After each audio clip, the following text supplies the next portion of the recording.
mental health. And it all commences from the womb, when Papa cares, loves, and inspires. How lucky are we to have someone that cares?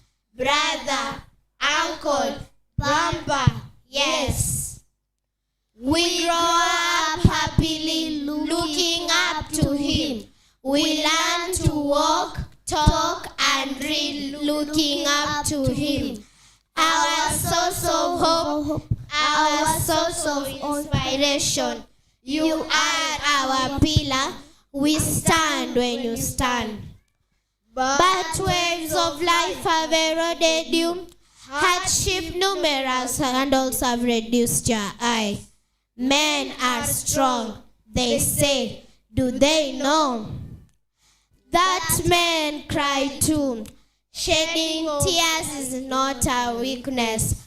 We are here for you, just to encourage you and to tell you that all is well. Okay? Cry if you feel like. Shout if you have to. Alright?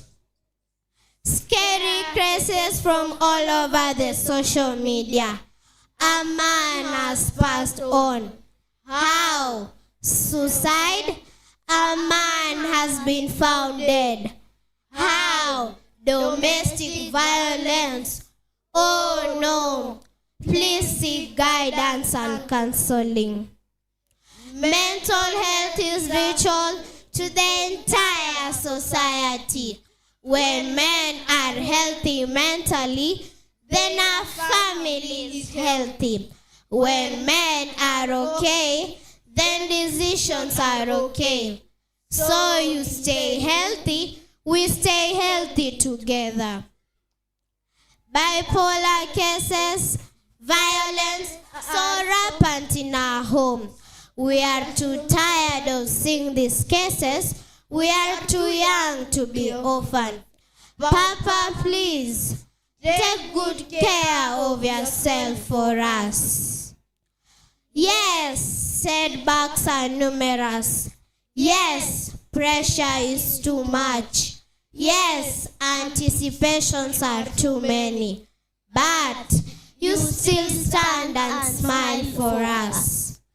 Standing together as a united family, sharing ideas as friends, playing together as siblings, and looking out for each other can conquer the world. You are born a winner and wiser. You are an evening star that shines, whose brightness engloves the seas of the world. So, avoid stress, eat healthy, and be wealthy. Thank you. And to all men, and to all fathers and men, we wish you a happy Father's Day.